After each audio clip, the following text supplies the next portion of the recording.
Trump టారిఫ్ల ఎఫెక్ట్తో stock మార్కెట్లు కుదేలుమన్నాయి. Asia మార్కెట్లతో పాటు దేశీయ మార్కెట్లు భారీగా పతనమయ్యాయి. ఆర్థిక మాంద్యం భయాలతో మదుపర్లు అప్రమత్తంగా వ్యవహరిస్తున్నారు. పెద్ద ఎత్తున అమ్మకాలు జరుపుతున్నారు. ఫలితంగా ఇవాళ దేశీయ స్టాక్ మార్కెట్ సూచీలు భారీ నష్టాల్లో ప్రారంభమయ్యాయి. సెన్సెక్స్ 3000 పాయింట్లకు పైగా నష్టంలో కొనసాగుతుంది. నిఫ్టీ 1000 పాయింట్లకు పైగా నష్టంతో ట్రేడ్ అవుతుంది. 2020 మార్చి తర్వాత నిఫ్టీ ఇంతలా పతనమవడం ఇదే తొలిసారని నిపుణులు చెబుతున్నారు. ట్రంప్ టారిఫ్ల ఎఫెక్ట్తో ప్రారంభంలోనే సూచీలు భారీగా పతనమయ్యాయి.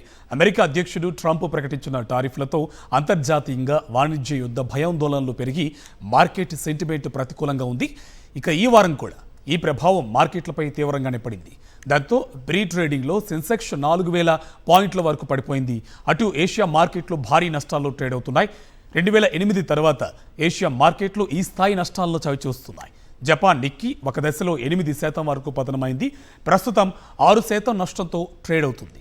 తైవాన్ సూచీ 9.61%, దక్షిణ కొరియా కోస్పీ 4.14%, చైనా షాంఘై సూచీ 6.5%, ఆస్ట్రేలియా ఏఎస్ఎక్స్ సూచీ 3.82% మేర నష్టాల్లో ఉన్నాయి. అటు అమెరికా ఫ్యూచర్ స్టాక్స్ కూడా నష్టాల్లో ఉన్నాయి. డో జోన్స్ 2.2% కుంగింది. దీంతో సోమవారం నాటి ట్రేడింగ్లో అగ్రరాజ్య మార్కెట్లు భారీగా పతనమయ్యే అవకాశాలు ఉన్నాయి. ఇక భారత్ గిఫ్ట్ నిఫ్టీ 900 పాయింట్లకు పైగా దిగజారింది. దీంతో అంచనాకు తగ్గట్టే నేటి ప్రారంభ ట్రేడింగ్లో దేశీయ స్టాక్ మార్కెట్లు భారీగా కుంగాయి. సెన్సెక్స్ 3.5% పైగా నష్టపోయింది. 2020 తర్వాత నిఫ్టీకి ఇదే అతిపెద్ద భారీ పతనం.